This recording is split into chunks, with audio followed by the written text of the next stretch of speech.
নবী বলেন আমি আর একদিন আবু বকর রাস্তা দিয়া কোথাও জঙ্গলার পাহাড়ের পার্শ্ব দিয়ে কোথাও যাই, হঠাৎ আমাদের পেটের মধ্যে ক্ষুধার আবেগ জাগলো। ক্ষুধা নিবারণের জন্য হঠাৎ ডানে বামে তাকায়া দেখলাম ময়দানের মধ্যে কোনো বকরি পাওয়া যায়নি। দেখলাম বিশাল একটা বকরির পাল, রাখাল দাঁড়ানো আছে। আমি মোহাম্মদ রাখালের সালাম দিলাম, এদিকে আসো। রাখাল এসে দাঁড়ায় গেল।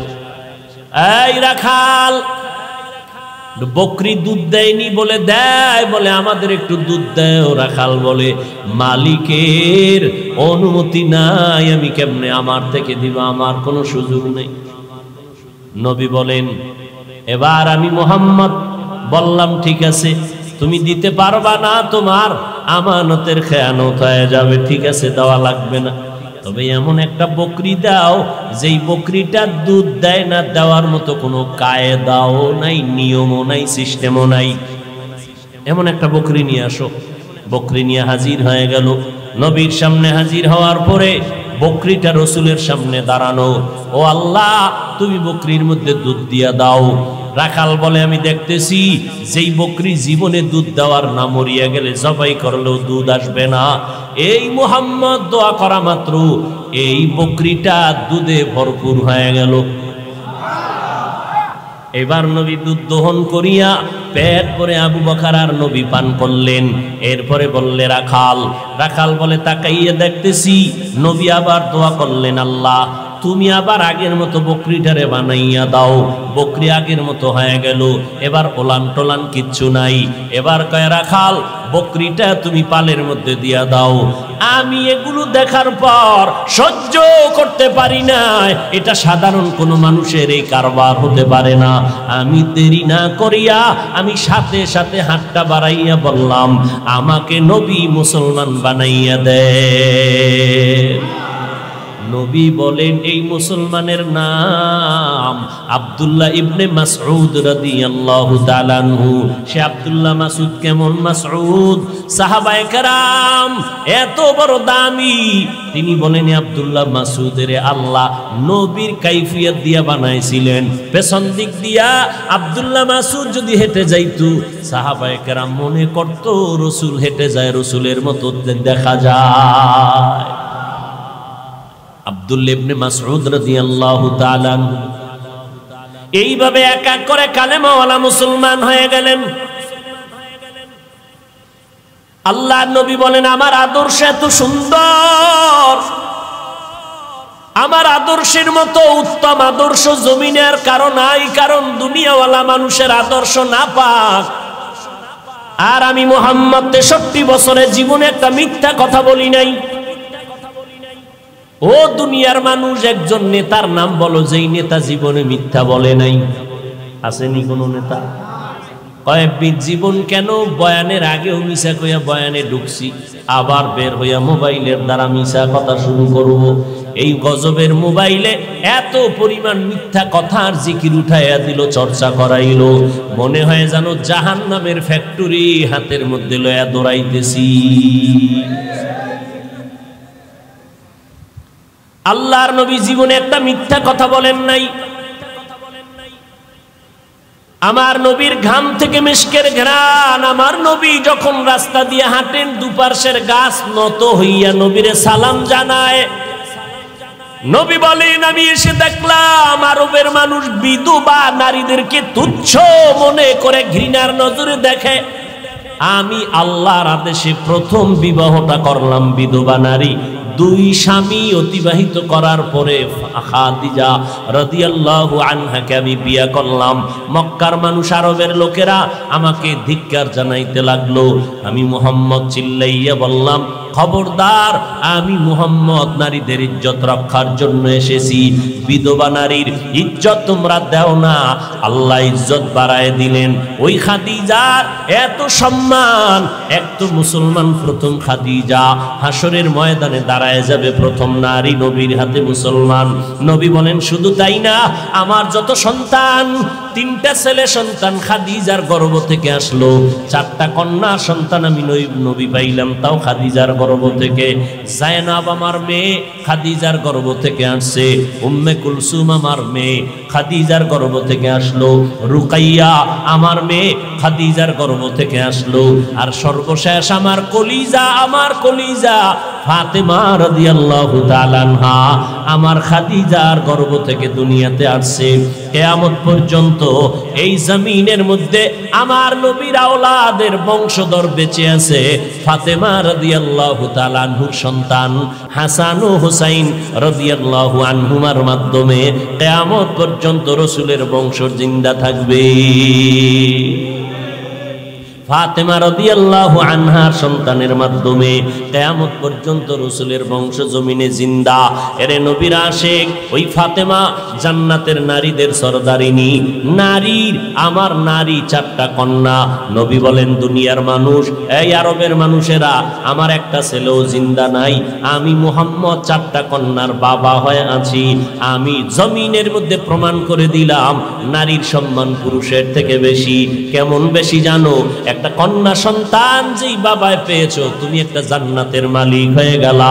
যারা 2টা কন্যা সন্তান পেয়েছো, তুমি 2টা জান্নাতের মালিক। যারা 3টা কন্যা সন্তান পেয়েছো, তারা 3টা কন্যা জান্নাতের মালিক। এই সম্মান আল্লাহর নবীর মাধ্যমে আল্লাহ জিন্দা করে দিলেন।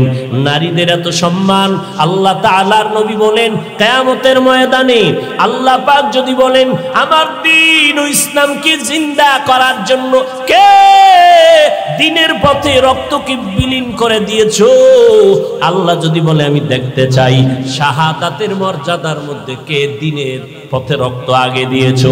দুনিয়ার কোন পুরুষ শাহাদাতের মর্যাদায় রক্ত বিলীন করা কোনো পুরুষ দাঁড়াইতে পারবে না। নবী বলেন, পৃথিবীর সব মানুষের মধ্যে প্রথম আল্লাহর দ্বীন জিন্দা করার জন্য রক্ত বিলাইয়া শাহাদাতের মর্যাদা যিনি অর্জন করেছেন, তিনি একজন নারী, সুমাইয়া রাদিয়াল্লাহু তাআলা আনহা দাঁড়ায় যাবে। নবীর উত্তম আদর্শের মাধ্যমে নারীর ইজ্জত বাড়লো না কমলো? এই কথা যেই হতভাগা, যেই কপাল পোড়া, যেই গাদ্দারেরা, যেই দুশ্মনেরা, বেঈমানের দালালেরা বুঝে না, তারা বলে ইসলাম নারীর অধিকার দেয় নাই। অথচ আল্লাহর কসম একবার, আল্লাহর কসম 2বার, আল্লাহর কসম 3বার, হিন্দু ধর্মে নারীর সম্মান পুরুষের থেকে বেশি দিতে পারে নাই। খ্রিস্টান ধর্মের মধ্যে নারীর সম্মান পুরুষের উপরে দিতে পারে নাই। ইহুদি ধর্মের ভেতরে নারীদের সম্মান পুরুষের উপরে দিতে পারে নাই। বৌদ্ধ ধর্মের ভেতরে নারীদের সম্মান পুরুষের উপরে দেয় নাই। একমাত্র কেবলমাত্র শুধুমাত্র ইসলামই দিয়েছে নারীর মর্যাদা পুরুষের উপরে। এক আল্লাহর বান্দি নবীর স্ত্রীর ঘরে গিয়া দাঁড়ায় গেলেন, ও পয়গম্বরের বিবি উম্মাহাতুল মুমিনিন, আমাদের আম্মা জান, নবীর থেকে একটু জানতে চাই, নবীর থেকে আপনি জেনে আমাদের জবাব দেন। কি প্রশ্ন? পুরুষেরা জানাজায় যায়, অনেক সওয়াব পায়, আমরা তো এত সওয়াব কামাই করতে পারি না, কারণ আমগো জানাজায় যাওয়ার কোনো রাস্তা নাই। পুরুষেরা জুমার মসজিদে গিয়ে অনেক সওয়াব পায়, আমরা তো জুমায় যেতে পারি না, আমরা এই পরিমাণ সওয়াব কোথায় পাই? পুরুষেরা কাফেরের মোকাবেলায় যুদ্ধের ময়দানে যায়, অনেক সওয়াব কামাই করে, আমরা তো যাইতে পারি না, এই পরিমাণ সওয়াব কোথায় পাবো? নবী কয়, ও বিবি জানাইয়া দাও কিয়ামত পর্যন্ত আনেওয়ালা নারীদেরকে, ও পর্দার আড়ালের আম্মা জানেরা, আল্লাহর নবী জানায় দিলেন, ও নারীরা স্বামীর খেদমত করো, স্বামীর মাল হেফাজত করো, সন্তানগুলোকে ঘরের মধ্যে আদর্শওয়ালা বানাও, চরিত্রবান বানাও, আর ঘরের মধ্যে নির্জন স্থানে নামাজ আদায় করো। পুরুষেরা জুমায় গিয়া, জানাজায় গিয়া যত পরিমাণ সওয়াব পাবে, আম্মা জান তোমাকে ঘরের মধ্যে আল্লাহ ওই পরিমাণ সওয়াব দান করবে। আতিনা ফি দারে দুনিয়া না হাসান, আতিনা ফি দারে উকবা না হাসান, ইয়া গিয়াসাল মুস্তাগীসিন হদিনা লফতিখারা বিল উলুমে ওয়াল গিনা, হর গড়ি দে নেকো তু তৈয়ার হ্যায়, जो न मांगे उससे तू बेजार है। আম্মা জানেরা শাহাদাতের মর্যাদা যদি পেতে চান, পুরুষেরা কাফেরের মোকাবেলায় যুদ্ধের ময়দানে যদি মরে যায় শাহাদাতের মর্যাদা আল্লাহ দান করবেন। নারীদেরকে আল্লাহ পাক আইন করে দিলেন, ও নারীরা গর্ভের মধ্যে বাচ্চা যদি আসে ওই বাচ্চা গর্ভে নিয়া তুমি আল্লাহর নাম জপো, নামাজের সুযোগ থাকলে নামাজ পড়ো, নামাজ পড়বা। রাতের বেলা বাচ্চার কারণে তুমি ঘুমাইতে পারো নাই, মদিনার নবী জানায় দেয়, ও নারীরা যত রাত ঘুমাইতে পারলা না বাচ্চা গর্ভে থাকার কারণে আল্লাহর জবানে আল্লাহর মহব্বতে জিকির করবা, তসবিহ পড়বা, দরুদ পড়বা। প্রত্যেকটা রাত আল্লাহ তাআলা সবে কদরের সমান সওয়াব দান করে দিবে। আর যে আম্মা জান বাচ্চাটা দুনিয়াতে প্রসবকালে আল্লাহ যদি তার জীবনটা নিয়ে যায়, নবী কয়ে জানাইয়া দাও বাচ্চা প্রসবকালে যদি কোনো আম্মা জানেন ইন্তেকাল হয়, আল্লাহ বলেন নবী জানায় দেন আমি ওই নারীটাকে শাহাদাতের মর্যাদায় বিনা হিসাবে জান্নাত দিয়ে দিব। নারীর ইজ্জত বলে ইসলাম দেয় নাই, যারা বলে নিশ্চিত এরা দুনিয়ার নিকৃষ্ট রসুলের দুশ্মন। শুধু দুশ্মন না, নিকৃষ্ট, গোটা পৃথিবীর মধ্যে চূড়ান্ত নিকৃষ্ট দুশ্মন। এদের মতো গাদ্দার, এদের মতো নিকৃষ্ট দুশ্মন আর কেউ হতে। এরে আম্মা জান, আল্লাহ তাআলা আপনাদেরকে নবী বানান নাই, তবে নবীদের মা বানায় দিলেন। আম্মা জান, আমার নবীর মা আমেনা, তিনি বলেন মুহাম্মদ যেদিন দুনিয়াতে ভূমিষ্ঠ হয় আমি একটা নূরের আলো দেখতে পারলাম। এত বিশাল আলো, আমার ঘরটা শুধু আলোকিত হয় নাই। রবিউল আউয়ালের 12 তারিখ বা রবিউল আউয়ালের 2 তারিখ বা রবিউল আউয়ালের 5 তারিখ বা 9 তারিখ নবী আমার গর্ভ থেকে যখন আসছেন, দিনটা ছিল সোমবার, সুবহ সাদিকের সময়। হঠাৎ করে তাকাইয়া দেখি এত পরিমাণ নূরের আলো, ওই আলোটা শুধু আমার ঘর আলোকিত দেখলাম না, এই নূরের আলো দিয়ে তাকাইয়া দেখলাম বহু দূরের বসরা এলাকার শহর ওই আলোতে আলোকিত হয়ে গেল। কেমন এক নবী আল্লাহ আমাদেরকে দান করলেন। এই রবিউল আউয়ালে আমরা কি শিখব? মিলাদুন নবী পালন করো, সিরাতুন নবীকে লাথি মারো। এই কথা যারা বলে এদের মতো নিকৃষ্ট বেয়াদব পৃথিবীতে আর কেউ নেই। সিরাতুন নবী অর্থ কি বলছি একটু আগে মনে আছে? সিরাতুন নবী মানে কোরআন। নবীর আদর্শ হলো কোরআন, নবীর আদর্শ নামাজ, নবীর আদর্শ পর্দা, নবীর আদর্শ হালাল, নবীর আদর্শ জিকির, নবীর আদর্শ রমজানের রোজা। তাহলে যারা কয় সিরাতুন নবী লাথি মারো, লাথি গিয়া লাগলো কই রে বেঈমান, খবর রাখুনি। এত চালাকি কেন করতেছি? একমাত্র কোরআন হাদিসের কোনো জ্ঞান নাই, 2 নম্বরে জাহান্নামের আযাবের ভয় নাই।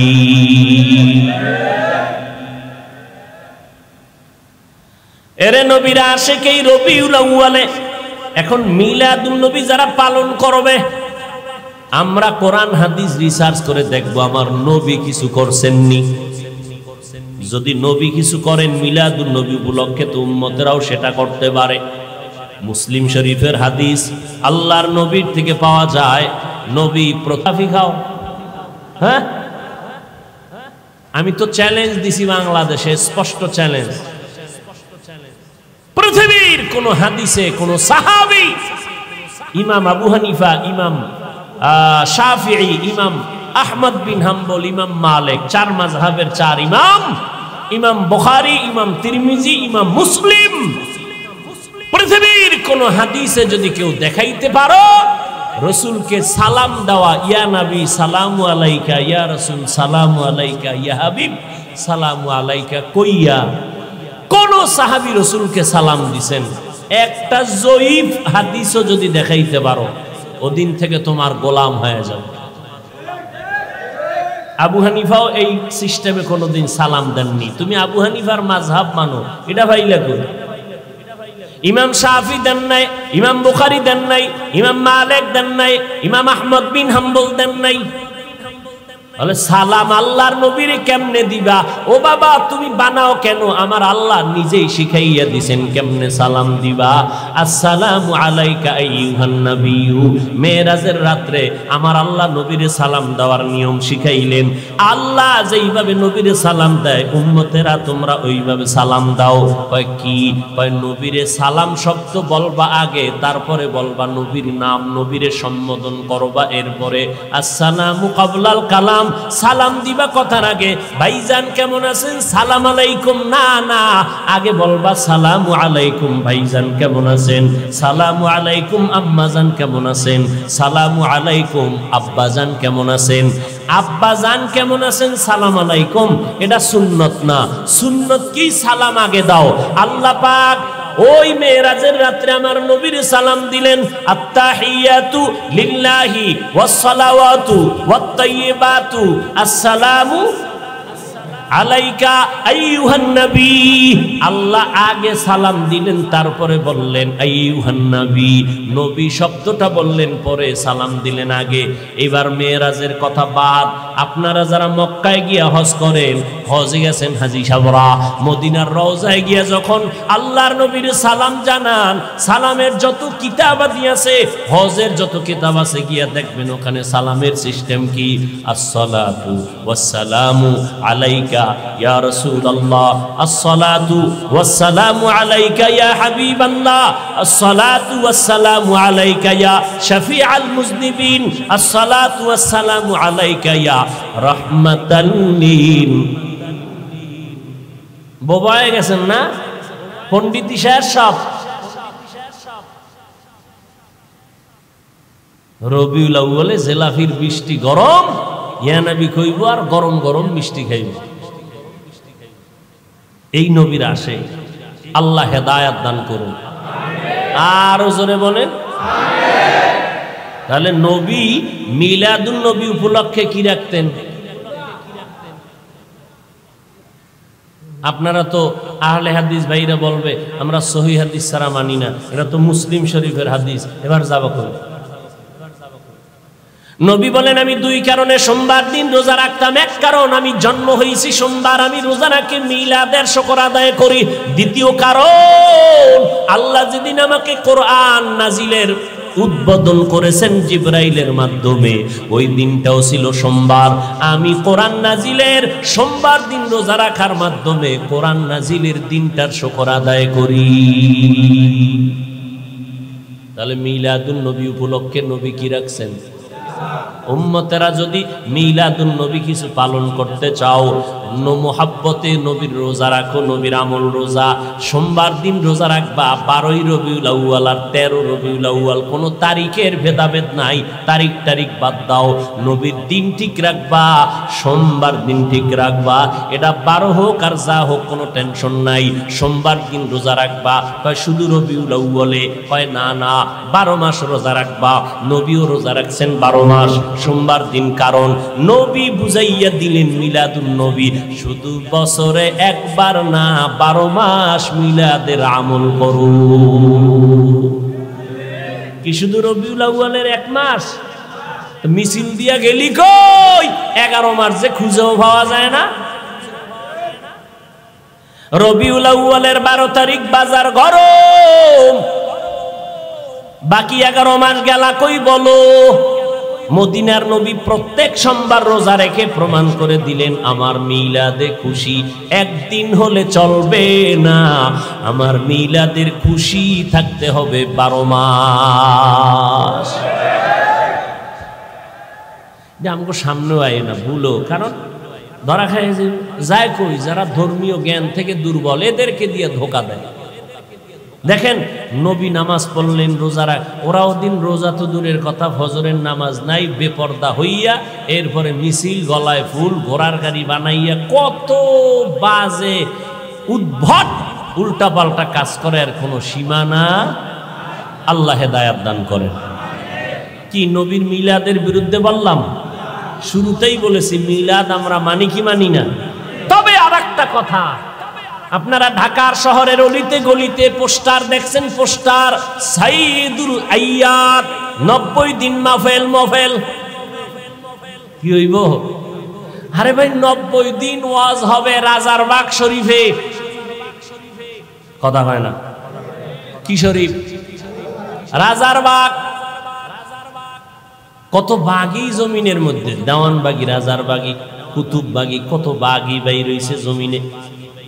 রাজারবাগিরা পোস্টার ছাপায় দিছে সাইয়েদুল আইয়াদ, একদিন হবে না 90 দিন হবে। সাইয়েদুল আইয়াদ মানে কি? কয় সব ঈদের সরদার ঈদে মিলাদুন নবী। খোদার কসম, কোরআন শরীফের যত তাফসীর আছে, হাদিস শরীফের যত ব্যাখ্যার কিতাব আছে, আমাদের আহলে সুন্নাত ওয়াল জামাতের আলেমদের যত কিতাব আছে, আবু হানিফার পক্ষ থেকে যত কিতাব আছে, একটা কিতাবের পৃষ্ঠা খুলে যদি দেখাইতে পারো মিলাদুন নবী শব্দের আগে ঈদ লেখা আছে, ঈদে মিলাদুন নবী শব্দটা একটা লাইনে লেখা আছে, যদি দেখাইতে পারো ওই দিন থেকে আমরাও পালন করব। দান্দাবাজি কয়দিন? আজরাইল আসবে না, যতদিন আজরাইল যেদিন আসবে ওদিন সব মুখোশ উন্মোচন হয়ে যাবে। আল্লাহ হেদায়াত দান করুন। রসুলের সিরাত পাওয়ারফুল শব্দ, কারণ কান ধরে টানলে মাথা যেমন আসে, সিরাতুন নবী বললে মিলাদুন নবী ভিতরে আসে। এটা আলাদা বলা লাগবে না। রসুলের জীবন বলতেই তো জন্ম থেকে শুরু, কথা ঠিক না? তাহলে জীবন বলতে সিরাতুন নবী বললে মিলাদুন নবী বলতে হয় না, কারণ সিরাতের মধ্যে মিলাদ আছে না নাই? জীবনের মধ্যে জন্মদিন আছে না নাই? এই জন্য আমরা সিরাতুন নবী পাওয়ারফুল শব্দ মানি। আমাদের আলাদা মিলাদুন নবী মানি স্লোগান দেওয়ার কোনো দরকার হয় না।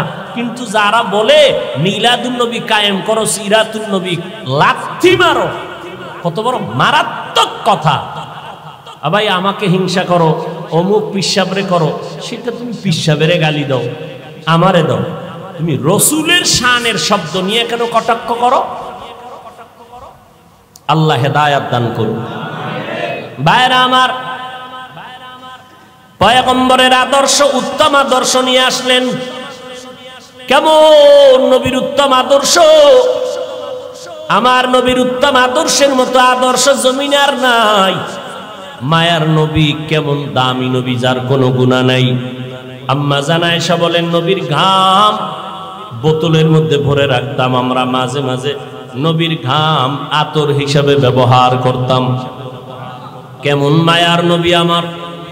নবী একদিন হাঁটতেছেন, নবী তো একদিক দিকে তাকায় হাঁটতেছেন, নজর নিচে, কিন্তু কানের মধ্যে আওয়াজ আসতেছে, পেছনে যারা কারা হাঁটতেছে।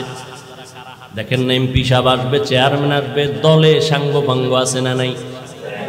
ভাব অন্যরকম। আমি বক্তা হয়ে আসছি, আমার খাদেম খুদ্দামের অভাব নাই, গাড়ি হাঁকাই আসলাম। মদিনার নবী যাচ্ছেন কোথাও, পেছনে আওয়াজ আসতেছে, সাহাবায়ে কেরামের দল আছে। নবী জায়গায় বসে বললেন, সাহাবায়ে কেরাম বসে বললেন।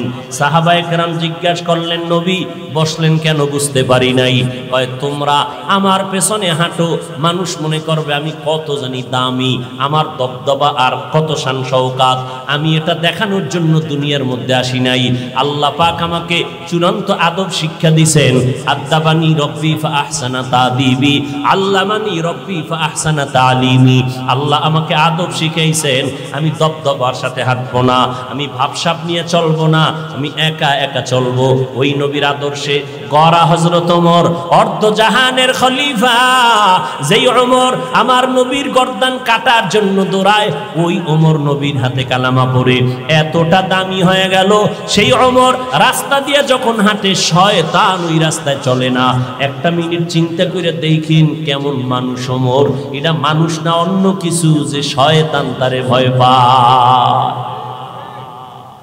যেই শয়তান আল্লাহর সামনে চালাকি করলো, আর সেই শয়তান ওমরের দেখলে দৌড়। কেমন ওমর! কয় পাওয়ার কি? কয় মোহাম্মদের পাওয়ার। सोहबते साले तोरा साले कुनात सोहबते ताले तोरा ताले कुनात एक ज़मान खराब लगे ना वलक़द ज़रअना ली जहन्नम कसीरम मिनल जिन्नि वल इंस लहुम कुलूबुन ला यफ़क़हून बिहा वलहुम अयुनुन ला युबसिरून बिहा वलहुम आज़ानुन ला यस्मऊन बिहा उलाइका कल अन्आमि बल हुम अदल उलाइका हुमुल गाफिलून।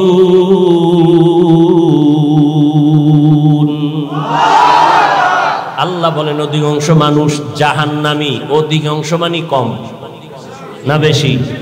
অধিকাংশ মানুষ জাহান্নামী। কেন? এদেরকে আমি আল্লাহ পাক কলব দিলাম, কলব দিয়া তারা ফিকির করে না, গবেষণা করে না। আমি চোখ দিলাম দেখার জন্য দেখে না, আমি কান দিলাম শোনার জন্য শুনে না। এই মানুষগুলো আল্লাহ কয় উলাইকা কাল আনআম, চতুষ্পদ জানোয়ার। কয় না, বাল হুম আদল, চতুষ্পদ জানোয়ারের থেকেও খারাপ। এতটুকু না, উলাইকা হুমুল গাফিলুন, এরা আমি আল্লাহর অবাধ্য বান্দা জাহান্নামী। আল্লাহ আর এক আয়াতে বলে ইন্নাল ইনসানা লিরাব্বিহি লাকানুন, মানুষ বড় নিমক হারাম। আল্লাহ আর এক আয়াতে বলেন উলাইকা হুম শাররুল বারিয়া, চূড়ান্ত ঘৃণিত জানোয়ারের থেকেও এরা খারাপ। যেই মানুষের এত সম্মান দিলেন আমার আল্লাহ কোরআনের দ্বারা, সেই মানুষকে আবার আল্লাহ কয় এরা চতুষ্পদ জানোয়ার থেকেও খারাপ। সূরা আরাফ 9 পারা। আল্লাহ হেদায়েত দান করুন। যা কিছু বলি উদ্দেশ্য কি সবাই খারাপ হয়ে যাবে? উদ্দেশ্য কি সবাই নবীর আদর্শওয়ালা হয়ে যায়? ও যুবক, আমার মতো হবেন সেটা একবারও বলি না। এই সাউন্ড উল্টা হইলো কেন? ঠিক কর।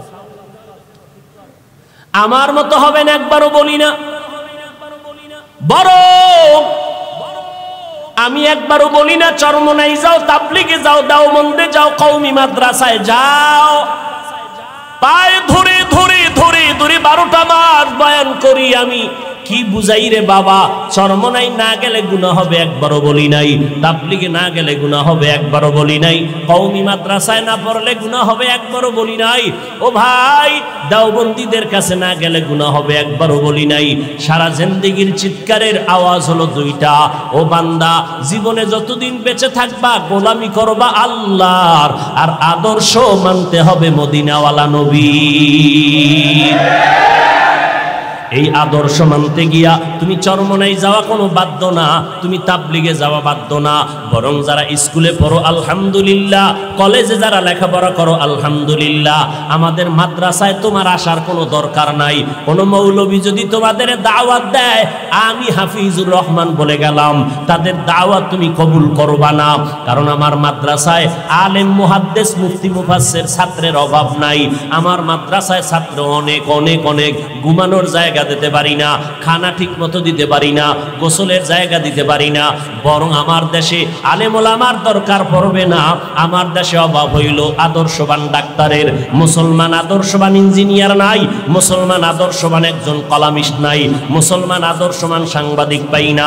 আমার দেশে মুসলমান আদর্শবান প্রফেসরের বড় অভাব। আমার দেশে মুসলমান আদর্শওয়ালা মুসলমান এমপির অভাব, মন্ত্রী সাহেবের অভাব। আদর্শবান মুসলমান একজন ডিসি এসপির অভাব।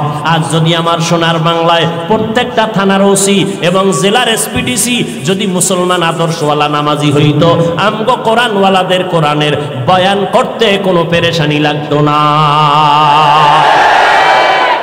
অতএব স্কুলে পড়ো, কলেজের মধ্যে পড়িয়া ডাক্তার হও, ইঞ্জিনিয়ার হও, সাংবাদিক হও, প্রফেসর হইও। বান্দা, তুমি একজন ভালো লেখক হও, একজন ভালো কবি হও, তবে অনুরোধ বেয়াদব হইও না, দুশ্চরিত্রবান হইও না রে বাবা। কারণ বহু ডাক্তার আছে আদব কায়দা নাই, আদর্শ নাই। ডাক্তার হইয়াও তো আমার নবীরে গালি দেয়, ইঞ্জিনিয়ার হইয়াও তো আমার আল্লাহর বিরুদ্ধে কথা বলে। এই মানুষটাকে দুনিয়ার কোনো মানুষ ভালো জানে না।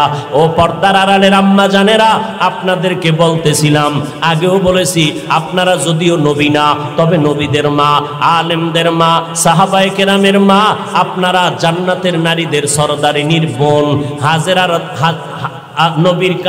নবীর মেয়ে ফাতেমা রাদিয়াল্লাহু আনহার মতো নারী, খাদিজা রাদিয়াল্লাহু আনহার মতো নারী, আয়েশা রাদিয়াল্লাহু আনহার মতো নারী। কিয়ামতের দিন 4 জন মহিলার জন্য জান্নাতের 8টা দরওয়াজা খোলা দেওয়া হবে। 8টা দরওয়াজা দিয়া প্রত্যেক দরজায় ডাকবে, আসো আসো তাড়াতাড়ি জান্নাতের মেহমানখানায় আসো। কয়জন নারীরে ডাকবে? 4 জন নারীকে ডাকবে। এর মধ্যে একজন হবে ঈসা নবীর মা মারিয়াম আলাইহিস সালাম, যিনি জান্নাতের মধ্যে আমার রাসূলের সাথে বিবাহের ব্যবস্থা হয়ে যাবে। ওই জান্নাতের ময়দান থেকে 8 দরওয়াজা হাসরের ময়দানে ডাকবে। 4 জন নারীর জন্য 8টা দরওয়াজা খোলা। প্রথম দরওয়াজা থেকে 8ম দরওয়াজা পর্যন্ত সব দরওয়াজা থেকে আওয়াজ আসবে। দারওয়ানেরা বলবে, আসো মেহমানখানা তৈয়ার হয়ে গেল, কোনো হিসাব নাই, সূর্যের আলো টালো দেখার দরকার নাই, দ্রুত জান্নাতের মধ্যে ঢুকে যাও। একজন বিবি মারিয়াম আলাইহাস সালাম, ঈসা নবীর আম্মা জান, কি পরিমাণ কষ্ট দিছিল আম্মাজান মারিয়াম আলাইহিস সালামকে। এত পরিমাণ কষ্ট, খেজুর গাছের সাথে বেঁধে কি পরিমাণ বেত্রাঘাত করেছিল বেঈমানেরা। বলে, বাপ সারা সন্তান কেমনে আসলো? ঈসা নবী মায়ের কোলের মধ্যে বৈশা জবাব দিয়েছিল। আল্লাহ তাআলা ঈসা নবীর জবান খুলে দিয়েছিলেন শিশুবেলায়। আল্লাহ তাআলা ঈসা নবীকে অল্প বয়সে কিতাব দান করেছিলেন। আর একজন নারী খাদিজা রাদিয়াল্লাহু আনহা জান্নাতের 8টা দরওয়াজা দিয়ে ডাকবে, ও খাদিজা আসো, জান্নাতের 8 দরওয়াজা খোলা। ও আব্দুল্লাহপুরের আম্মা জানেরা, ভালো করে শুনে নেন, আপনাদের মর্যাদার বয়ান সারা রাত্র যদি করি শেষ করা যাবে না রে আম্মা জান। আপনারা ডাক্তারের মা, বড় বড় ইঞ্জিনিয়ারের মা, বড় বড় ডিসি এসপির মা, এই জমিনের মধ্যে যত ভালো ভালো সন্তান দেখেন, আখেরাতের লাইনে ধর্মীয় লাইনে তাও ভালো মায়ের সন্তান, আবার দুনিয়ার লাইনে যত ভালো ভালো সন্তান দেখবেন সব হলো ভালো মায়ের অবদান। ভালো মা ছাড়া কোনো ভালো সন্তান জমিনে নাই।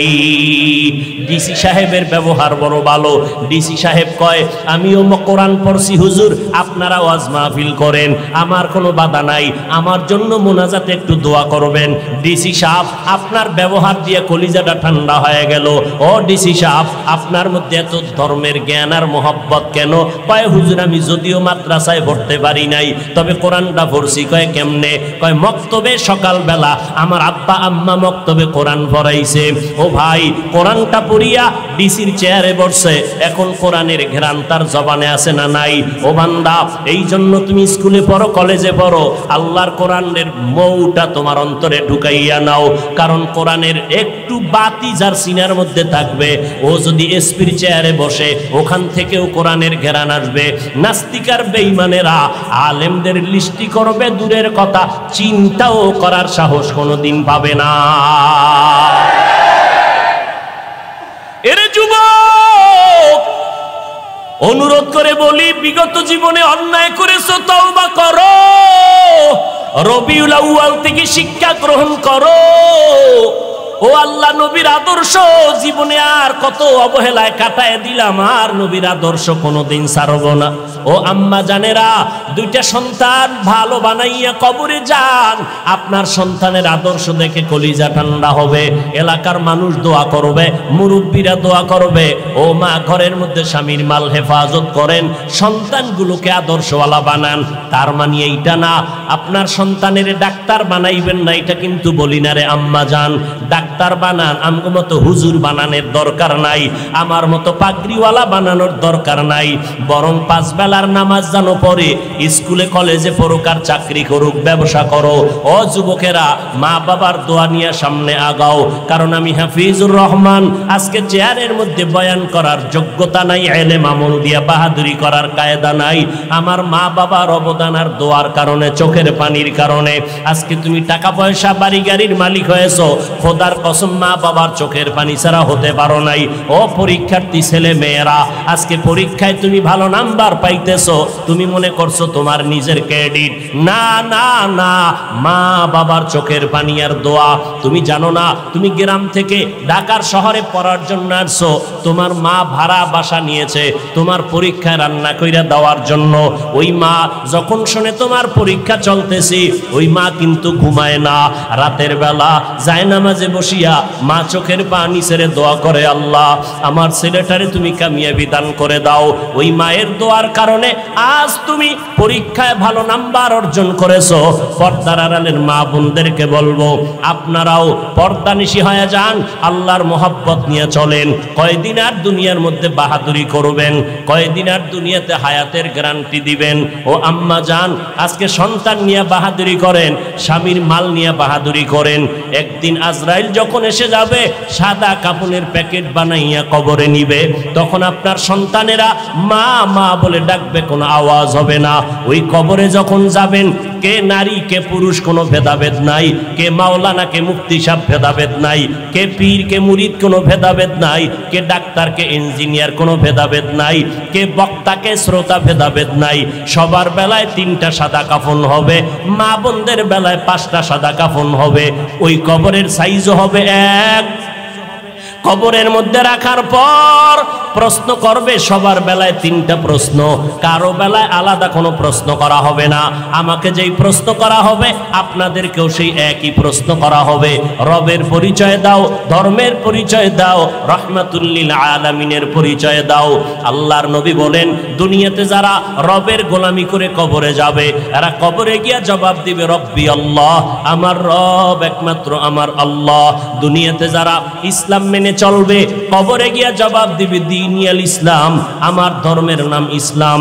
দুনিয়াতে যারা নবীর সুন্নতের মালা গলায় লাগাইয়া চলবে, অযুবকেরা, বৃদ্ধ বাবাজিরা, পর্দার আড়ালের আম্মা জানেরা, আঙ্গুলের নখগুলো কেমনে কাটবেন, সেখানেও নবীর সুন্নত যারা মেনে চলবে। চুলগুলো কেমনে রাখবেন, সেখানেও বিশ্ব নবীর আদর্শ যারা মেনে চলবেন। জুতাগুলো কেমনে পরবেন, সেখানেও নবীর সুন্নত যারা মেনে চলবেন।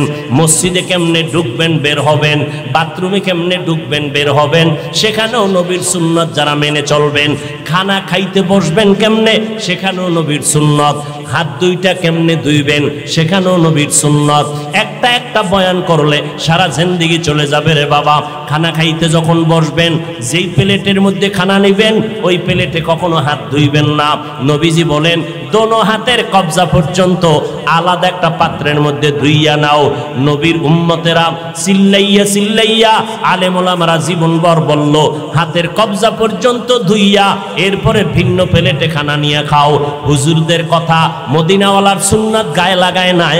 সরকার যখন পুলিশ নামাইয়া দিল, বেতের বাড়ি দিয়া সবটিরে সাইজ করিয়া দাও, হাতের কবজা পর্যন্ত ধুইতে হবে, না হয় করোনায় মরে যাবে। পুলিশের বেতের বাড়ির ভয়ে এই বেহায়া বাঙালি হাত ধুইতে রেডি হলো, কিন্তু আলেমের কথায় মদিনার মুহাব্বতে হাত ধুইতে রাজি হয় নাই।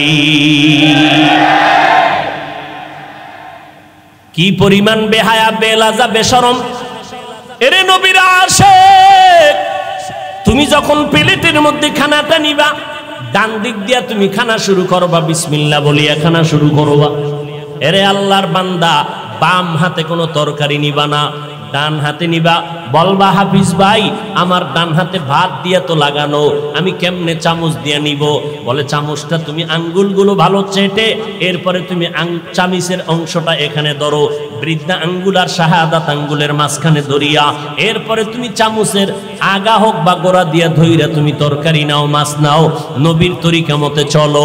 এরপরে বান্দা নবীর তরিকা মতে খানাটা খাইয়া শেষ সময় প্লেটটা চেটে চেটে খাও, আর ফাঁকে ফাঁকে তুমি আল্লাহর শুকর আদায় করো, লাকাল হামদু ওয়া লাকাশ শুকর।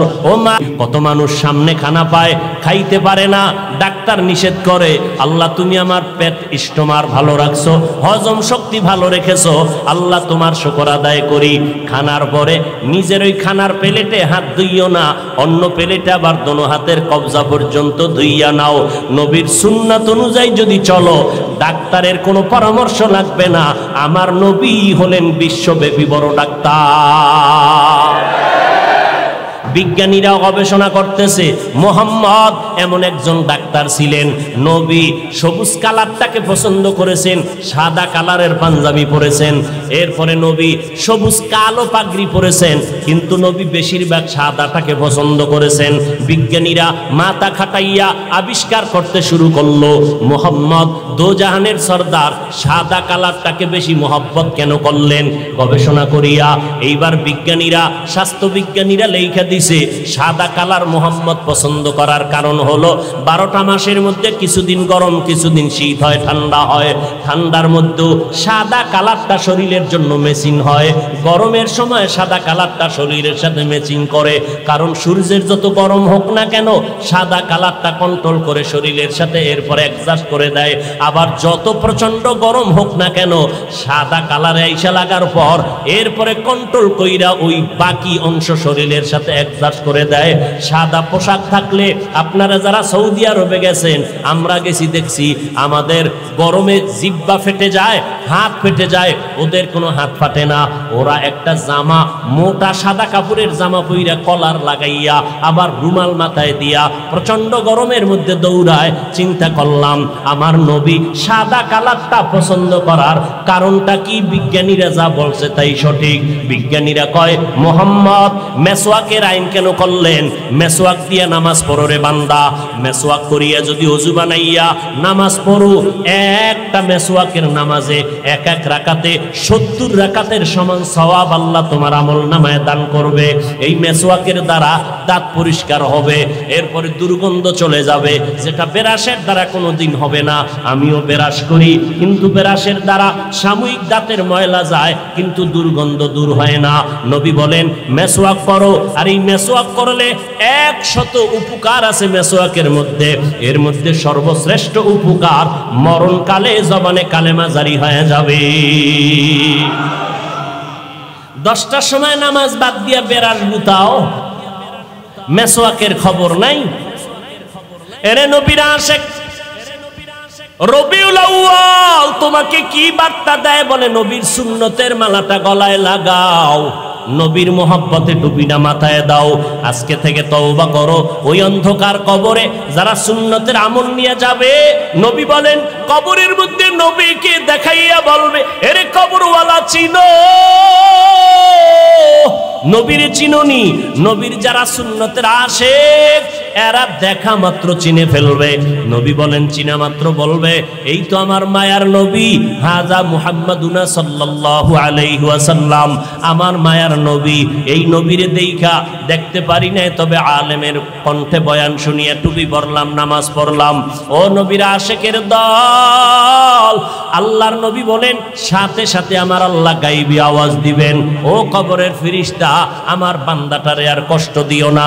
দুনিয়াতে আমার বান্দা কম কষ্ট করে নাই, রাতের বেলা ঘুমাইতে পারে নাই, যখন পশু পাখি ঘুমায় গেল, নদীর মাছ ঘুমায় গেল, আমার বান্দা বান্দি ঘুমায় গেল, গাছের পাতা পর্যন্ত নীরব হয়ে গেল, পশু পাখিরাও ঘুমায়, জঙ্গলের মধ্যে কোনো কোলাহল নাই, সব জায়গায় আওয়াজ বন্ধ।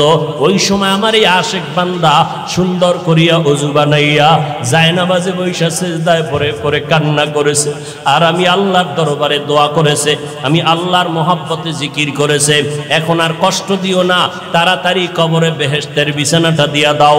কবরটাকে 3.5 হাত রাখবা না, বড় একটা বালাখানা বানায় দাও, জান্নাতের সাথে রাস্তা খুলে দাও। আমার বান্দা এখন ঘুমাবে, কিয়ামত পর্যন্ত আরামে ঘুমাইতে থাকবে, কেউ ডিস্টার্ব করবে না রে ফেরেশতা। নবী আফসোস করে বলে, এ যুবকেরা, আজকে কি মনে করতেছো আমরা টুপিদারির কারণে বুঝি বোকা হইয়া গেছি? আল্লাহর কসম, আমাদের মাথা নষ্ট হয় নাই। টুপিটা মাথায় দিলে মাথা গরম হয়, এটা তোমার থেকে আমি কম বুঝি না, এরপরও টুপি কেন ফালাই না? দাড়িটা লম্বা করার কারণে যৌবনের ভাব চলে যায়, তোমার থেকে কম বুঝি না, এরপরও দাড়িটা কেন ফালাই না? লম্বা জামা গায়ে দেওয়ার কারণে শরীরটা গরম লাগে, এরপরও কেন জামা ফালাই না? তোমার থেকে কম বুঝি না রে বাবা।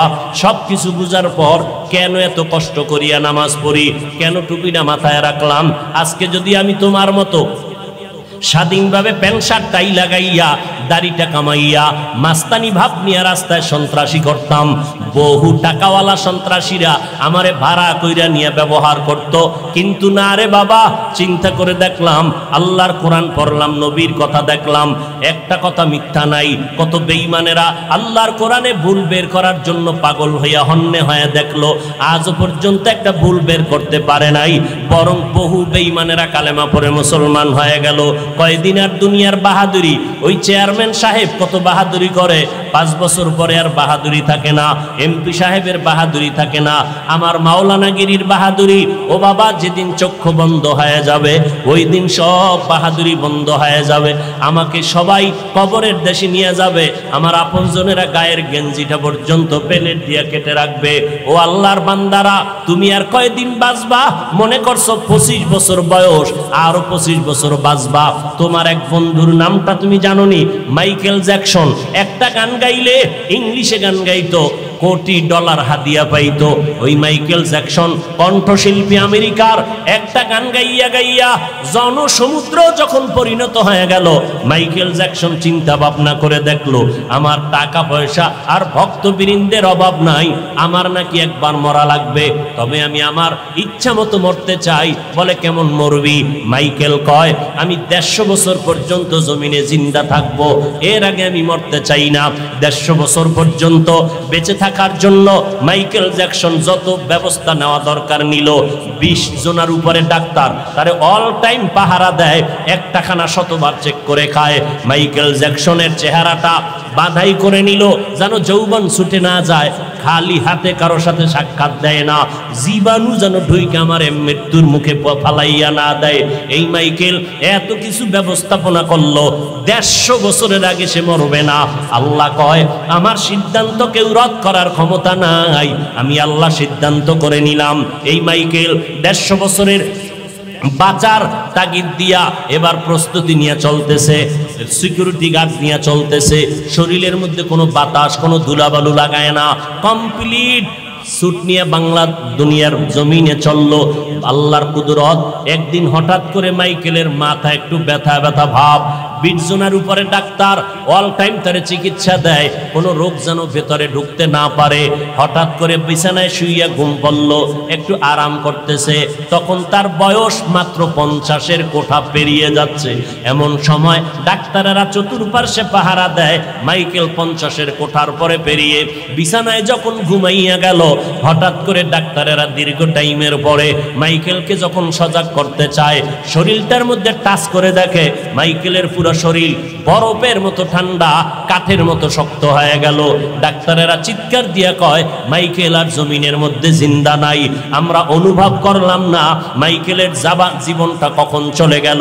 এ যুবকেরা, মাইকেলের থেকে তুই তো আর বেশি ব্যবস্থা গ্রহণ করতে পারো নাই। আল্লাহ যেই যৌবন দিছিল, যেই শক্তি দিছিল, মোবাইল চালাইয়া নিজে ইচ্ছা করিয়া সেই পার্সগুলো নষ্ট করলি। তোর পায়ে 2টা হাত দিয়া বলছি, বাবা হাসিয়া হাসিয়া কথা উড়াইয়া দিস না, বালিশে মাথা লাগাই একটু চিন্তা কর। আজকে মোবাইলটা চালাইয়া চোখের পাওয়ারটারে নষ্ট করে ফেলেছ রে বাবা, পায়ে ধরে বলছি কথাগুলো এমনে ফালাইয়া দিস না। আজকে বালিশে মাথা লাগাইয়া চিন্তা কর, এই মোবাইল চালাইয়া চালাইয়া তোর মাথাটারে গরম বানাইয়া দিলি। এখন লেখাপড়া করতে মনে চায় না, কোনো বই লইয়া পড়তে বসলে মাথা ব্যথা করে। এই মোবাইলের কারণে তোর বুকে ব্যথা কিন্তু বেড়ে গেছে, মাথা ব্যথা বেড়ে গেছে। এই মোবাইলের কারণে খানার রুচি পর্যন্ত নষ্ট হয়ে গেছে। এই মোবাইলের কারণে রে বাবা তোমার হার্ট দুর্বল হয়ে গেছে, ওদিক থেকে তোমার রোগ শোকে তুমি ধ্বংস হয়ে যাইতেছো, তোমার ব্রেনের উপরে এফেক্ট করতেছে, তোমার হার্ট দুর্বল হয়ে যাইতেছে। এই মোবাইলের কারণে তোমার যৌবন নষ্ট হয়ে গেল, তোমার জীবনটা দুর্বিষহ হয়ে গেল।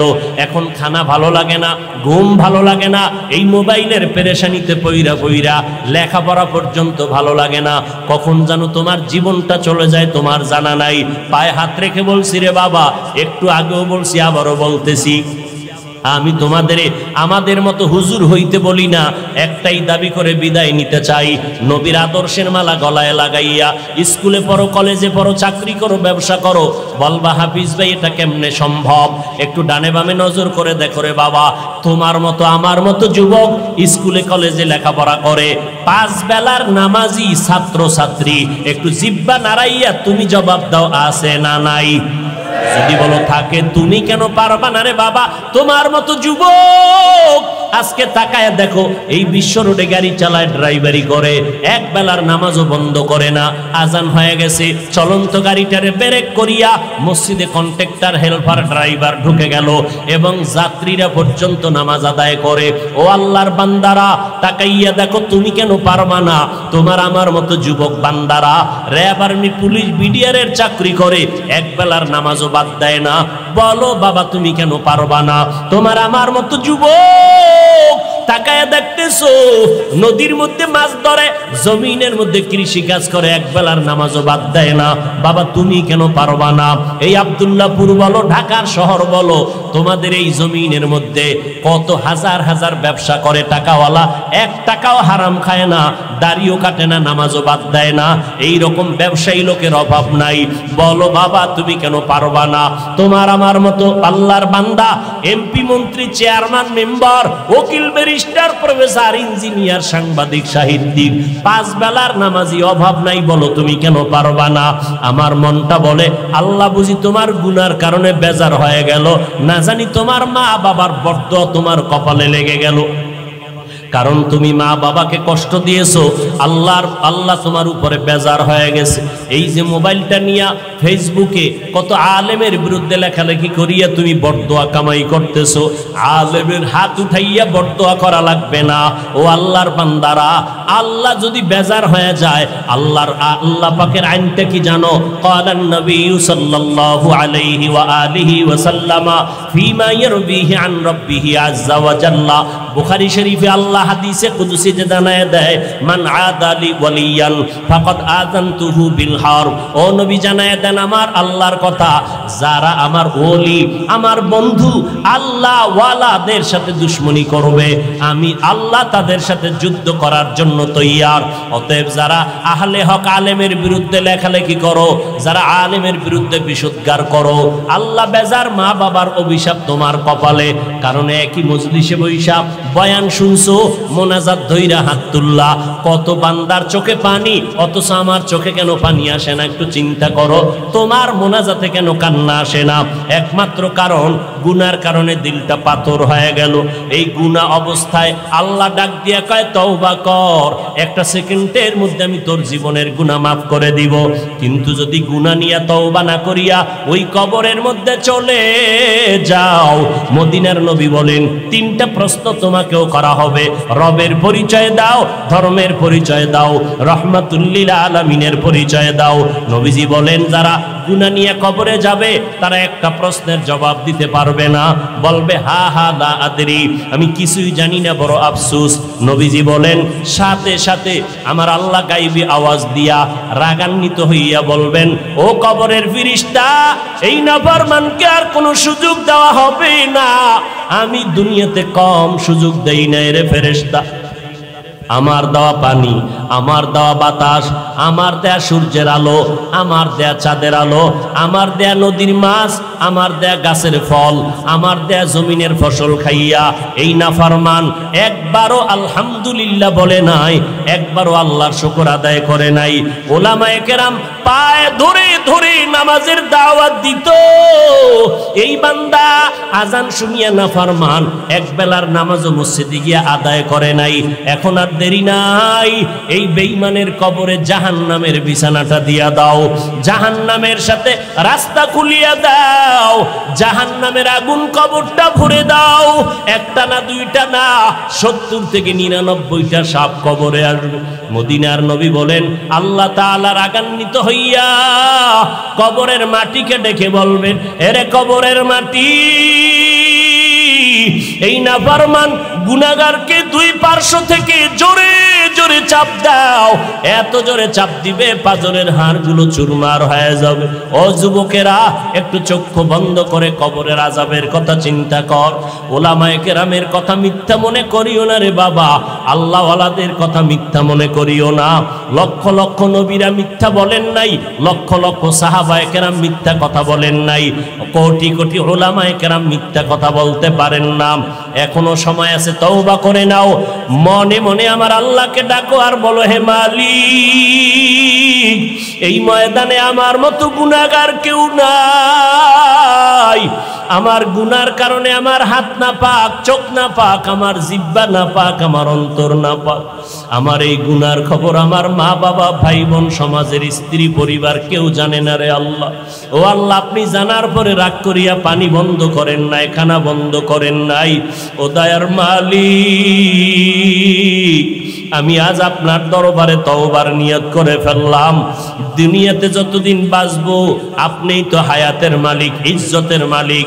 ও আল্লাহ, জীবনে আর নামাজ ছাড়বো না, জীবনে বেপরদায় চলবো না, দাড়ি কাটবো না, ওলামায়ে কেরামের বিরোধিতা করে গুনাহগার হব না, মা বাবার দোয়া নিয়ে চলবো, দেশ ও জাতির বিরুদ্ধে ষড়যন্ত্র করব না, নবীর তরিকার বাহিরে চলবো না রে আল্লাহ। তওবা করার যদি এখনো নিয়ত করো রে বাবা, আল্লাহ পাক এখনই তোমার গুনাহ মাফ করে দিবেন। অন্তর থেকে আমার আল্লাহকে মনে মনে ডেকে ডেকে তওবার কথা বলো। ও মালিক, আমার অন্তরের খবর আপনি ভালো জানেন রে আল্লাহ। এই জীবনে কত গুনাহ করে আবার তওবা করে আবার গুনাহ করেছি। মানুষ আমার সামনে কত পানির বোতল নিয়ে দাঁড়ায়, একটু দোয়াম করে ফু দিয়া দেন, আমার ঘরে কত অসুস্থ রোগী। কিন্তু ওই লোকটা যদি জানতো আমি কত বড় গুনাহগার, কখনো আমার সামনে পানি পড়া নিতে আসতো না। ও আল্লাহ, আপনিই তো সম্মানের চেয়ারে বসাইছেন রে আল্লাহ। ও আল্লাহ, কত সম্মান দান করেছে, গুনার কারণে যেন মাহরুম হয় না যাই রে আল্লাহ। ও আল্লাহ, এই ময়দানের দিকে নজর করে দেখেন রে আল্লাহ। আমরা তওবার নিয়ত করে ফেলেছি রে মালিক। ও আল্লাহর বান্দারা, ও পর্দার আড়ালের মা বোনেরা, আল্লাহর কাছে অন্তর দিয়ে তওবার নিয়ত করে নাও। ও আল্লাহ, আমার গুনার খবর আমার মা বাবায় জানলে কেউ আমারে সম্মান করতো না। আমার মা বাপ বোনেরা, ভাই ভাই বোনেরা জানলে, সন্তানেরা জানলে কেউ আমারে ভালো জানতো না। ও আল্লাহ, আপনি জানার পরেও তো আমার ইজ্জত নষ্ট করেন নাই, আমার খানা বন্ধ করেন নাই। ও আল্লাহ, আজকে গোপনীয় আবার আপনার কাছে তওবার নিয়ত করলাম। ও আল্লাহ, আমি ব্যবসা করি, চাকরি করি, যাই করি, আজকে থেকে নামাজ আর বন্ধ করব না, আজকে থেকে বেপরদায় চলবো না, মা বাবার সাথে বেয়াদবি করে বরদোয়া নিব না, নবীর তরিকার বাহিরে চলবো না, দাড়ির মধ্যে অস্ত্র লাগাইব না, ওলামায়ে কেরামের পরামর্শ নিয়ে আমল করব, আর দেশ ও জাতির বিরুদ্ধে কোনো ষড়যন্ত্রে লিপ্ত হব না। তওবা করার যদি অন্তরে নিয়ত হয়, মুনাফিকি আর দুর্বলতা যদি অন্তরে না থাকে, খাঁটি তওবার নিয়তে আল্লাহর মোহাব্বতে দুটো হাত আল্লাহকে দেখাইয়া দেই। ও দয়ার মালিক, আমরা যারা তওবার নিয়তে হাত তুলেছি, মেহেরবানি করে আমাদের হাতগুলো কবুল করে নেন, তওবা কবুল করে নেন, তওবার উপরে মজবুত হইয়া চলার তৌফিক দান করেন। আমিন। আলহামদুলিল্লাহি রাব্বিল আলামিন। والصلاة والسلام على سيد الأنبياء والمرسلين। আম্মা জান আয়েশা বলেন, আমি 2000-এর উপরে হাদিস আমি মুখস্থ করে ফেললাম। কয় হাজার? বড় বড় সাহাবায়ে কেরাম কঠিন কোন মাসআলায় যদি সমস্যায় পড়ে যাইতেন, আম্মা জান আয়েশার দরবারে যাইতেন। আম্মা জান আয়েশা একটা সমাধান দিতেন, সব সাহাবায়ে কেরাম তা মেনে নিতে বাধ্য হয়ে যাইতেন। আম্মা জান আয়েশার দরবারে নবীজির আদর্শ নিয়ে একদল সাহাবায়ে কেরাম প্রশ্ন করলেন। আম্মা জান আয়েশা নবীজির আদর্শের একটু বয়ান আমাদের করবেন। আম্মা জান আয়েশা পাল্টা প্রশ্ন করলেন, আফা তাকরাউনাল কুরআন, সাহাবায়ে কেরাম আপনারা কি কোরআনুল কারীম তেলাওয়াত করেন না? ক্বালু বালা, বলেন হ্যাঁ করি। আম্মা জান আয়েশা বললেন, কানা খুলুকুহুল কুরআন, আল্লাহর কোরআন যা, মদিনাওয়ালা নবীর আদর্শই হলো তা। আল্লাহর কোরআন হলো প্র্যাকটিক্যাল নবীর আদর্শ। এজন্য উলামায়ে কেরাম বলেন, আল্লাহ কোরআন নাজিল করছেন দুইটা। কয়টা? একটা কোরআন হলো থিওরিক্যাল কোরআন, আর একটা কোরআন হলো প্র্যাকটিক্যাল কোরআন। থিওরিক্যাল কোরআন আজও আমাদের সামনে আছে, প্র্যাকটিক্যাল কোরআন 63 বছর পরে বিদায় নিয়ে চলে গেছেন।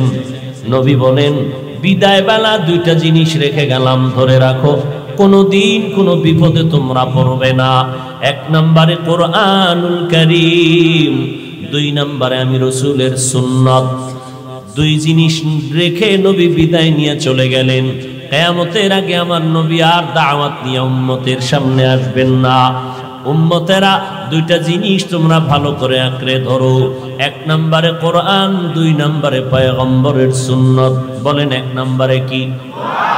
দ্বিতীয়, ভালো করে বলেন। এক নম্বরে, আবার দ্বিতীয়। সুন্নতের আওয়াজ আসতে হয় কেন? কয় জিনিস রেখে গেলেন? এক, দ্বিতীয়, সুন্নত। আমরা আগে বলতাম কি কোরআন আর হাদিস, কোরআন আর নবী কি বলছেন, কোরআন হাদিস না সুন্নত? নবী কয় সুন্নত, আপনি কোরআন হাদিস বলেন কেন? যদি কেউ না যায় না বলে মূর্খতার কারণে, আর জেনে শুনে যদি বলে বুঝতে হবে ডাল মে কুছ কালা হয়। নবী বলেন দুই জিনিস রেখে গেলাম, কোরআন আর কোরআন হাদিস। প্রশ্ন, নবী কেন কোরআন হাদিস বলেন নাই? তার কয়েকটা জবাব। এক নাম্বার জবাব, নবী কোরআন আর হাদিস না বলে কেন সুন্নতের কথা বললেন? তার এক নাম্বার জবাব, কোরআন বললে হাদিস বলার কোনো প্রয়োজন হয় না, কারণ হাদিস হলো কোরআনের ব্যাখ্যা। কোরআন বুঝতে হলে হাদিস লাগবে। কান ধরে টান দিলে মাথা যেমন চলে যায়, কোরআনের কথা বললে ভেতরে হাদিস পাওয়া যায়, কারণ হাদিস না বুঝলে কোরআনের ব্যাখ্যা বুঝবে না। নাম্বার দুই, আল্লাহর নবী হাদিস কেন বলেন নাই? কারণ জগতের সব উম্মতেরা রাসূলের লক্ষ লক্ষ হাদিস কোনোদিন আমল করতে পারবে না। কিয়ামত পর্যন্ত যদি হায়াত বাড়াইয়া দেওয়া হয়, দুনিয়ার কোন উম্মতেরা লক্ষ লক্ষ নবীর হাদিস এক জায়গায় এক টেবিলে জমাও করতে পারবে না, কোনোদিন আমলও করতে পারবে না। আমল করাটাও জরুরি না। নবীর উম্মতেরা হাদিস আমল করবে না, আমল করবে সুন্নাত। লক্ষ লক্ষ হাদিস কোন মানুষের দ্বারা কি এক জায়গায় জমা করা সম্ভব? বাংলাদেশের কোন মাদ্রাসায় গিয়ে বলবেন যে হুজুর আপনার মাদ্রাসায় যেই পরিমাণ হাদিসের কিতাব আছে, বোধহয় কি মনে হয় পৃথিবীর আর কোথাও আলাদা কোনো হাদিসের কিতাব নাই, সব এখানে আছে? বলবে না, এছাড়াও বহু কিতাব আছে। লক্ষ লক্ষ হাদিসের কিতাব এক জায়গায় জমাও করা সম্ভব নয়। দুনিয়ার কোনো মানুষই হাদিসগুলো একা একা জীবন দিয়া পড়তেও পারবে না। লক্ষ লক্ষ হাদিস জীবনে মোতালাও করতে পারবে না, আর আমলও করার কোনো সুযোগ। আমল করবে কি? সুন্নত। এবার নবী সুন্নতের কথা বলে তিন নাম্বার ব্যাখ্যা দিলেন, মানুষরে হাদিস মানতে গেলে কিতাব লাগতো, কিতাব দিয়ে হাদিস বুঝে বুঝে আমল করতা। সুন্নতের কথা কেন বললাম? বলে কিতাব দিয়ে আমল করলে হবে না। সুন্নতের আমল যদি করতে চাও, ব্যক্তিকে অনুসরণ ছাড়া সুন্নতের আমল হবে না।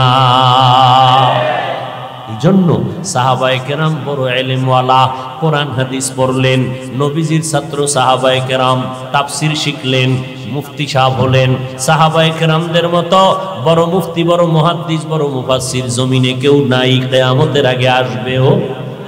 সেই সাহাবায়ে কেরাম এত ইলম অর্জন করার পরে দিন নাই, রাত্র নাই, খানা নাই, ঘুম নাই, নবীর দরবারে পড়ে থাকেন। কারণ আমার নবীর থেকে একটা আমল যেন আমার চোখের নজর থেকে বাইরে পড়ে না যায়। খানার খবর নাই, ঘুমের খবর নাই, পয়গম্বরের চেহারা দেখলে পেটের ক্ষুধা নিবারণ হয়ে যায়। মায়ার নবীকে দেখেন, এক একটা আমল শিখেন আর করতে থাকেন। নবী কেমনে পানি পান করেন, সাহাবায়ে কেরাম দেখেন আর আমল করেন। নবী কেমনে জুতা পরেন, সাহাবায়ে কেরাম দেখে দেখে আমল করেন।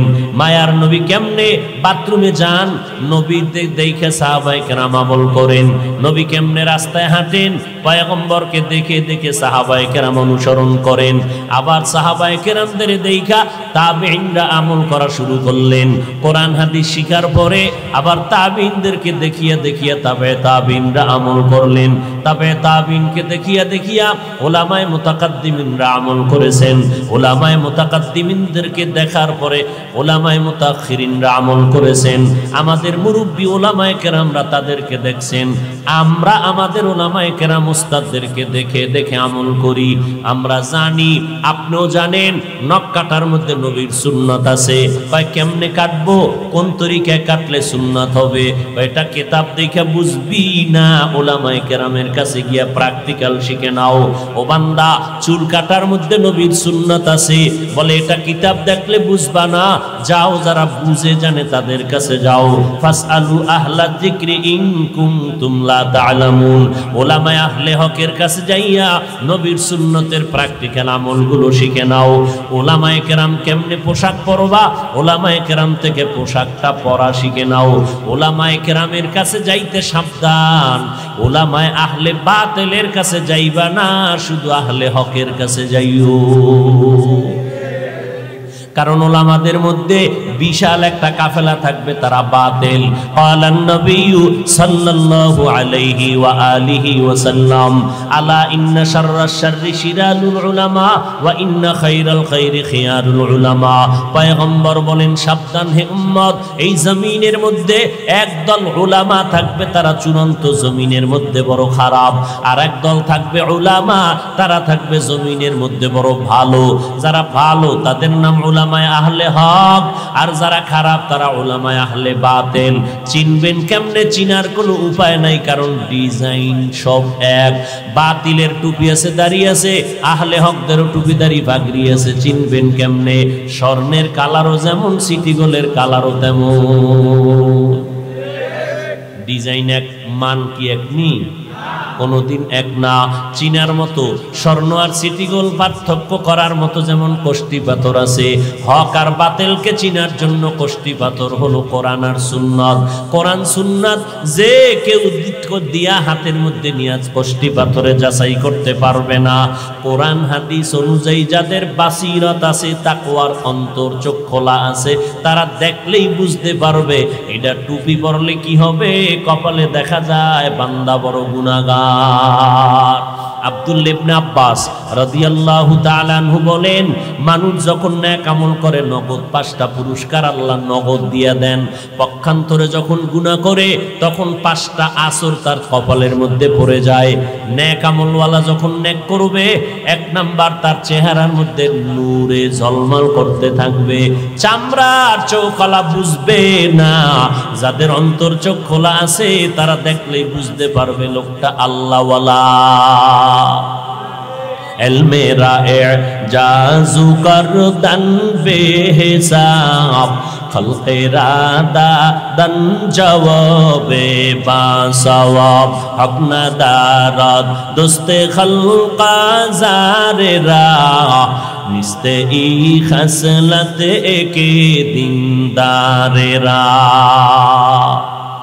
পয়গম্বরে আরবি বলেন, উলামায়ে আহলে হকদের অনুসরণ করবা। তবে আমি আপনাদেরকে প্রাথমিক একটা টিপস দিয়া যাই, দেখলেই মনে করবেন তারা আলেম নামের বাতিল। যাদের বয়ানে কোনো আমল নাই, যাদের বয়ানের মধ্যে কোনো ইখলাস নাই, যাদের বয়ানে আমল সুন্দর হয় না, মানুষের দিলটা নরম হয় না, যাদের বয়ানে মানুষের আমল ভালো হয় না, প্রাথমিকভাবে ধারণা করে নাও তার আলেমের মধ্যে ভেজাল আছে। দ্বিতীয়, এখন নতুন করিয়া আপনাদের মিডিয়া খুললে, ইউটিউব খুললে নগদ প্রমাণ পাবেন। যদি কোনো আলেম মাওলানা নাম লেখাইয়া স্টেজের মধ্যে বসিয়া কেউ বলে কোরআনের মধ্যে ভেজাল আছে, জাল আছে, খোদার কসম মেনে নাও সে উলামায়ে আহলে বাতিল। যেই আলেম বক্তা হইয়া আলেম মাওলানা দাবি করিয়া উম্মতের সামনে বয়ান করে বলে কাজা নামাজ লাগবে না, প্রমাণ করে নাও, চিহ্নিত করে নাও সে আলেম বাতিল আলেম। যে আলেম বলে নফল ইবাদত লাগবে না, ওই আলেম বাতিল। যে আলেম বলবে সুন্নাত জুমার আগে সুন্নাত লাগবে না, সে আলেম বাতিল। যে আলেম বলবে এত বেশি বিতিরের নামাজ প্রতি রাত্র পড়া লাগবে না, সে আলেম বাতিল।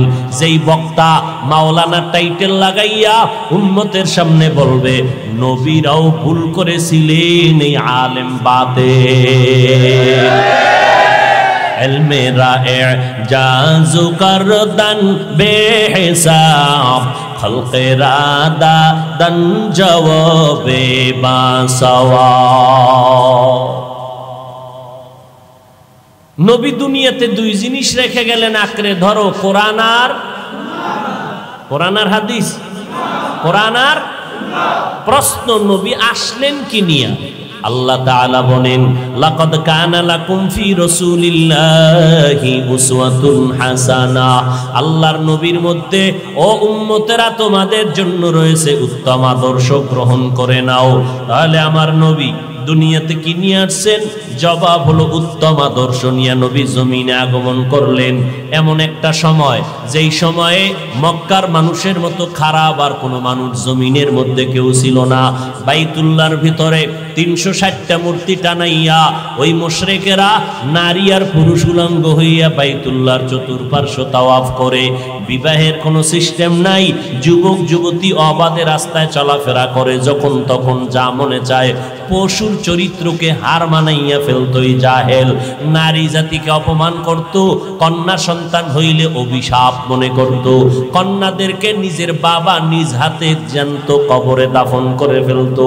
আমার নবী দুনিয়াতে আসলেন উত্তম আদর্শ নিয়া।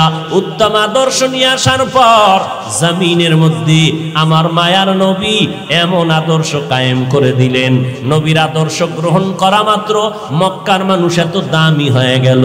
আল্লাহ কয় আমি দুনিয়াতেই তাদেরকে জান্নাতের সুসংবাদ দিয়ে দিলাম।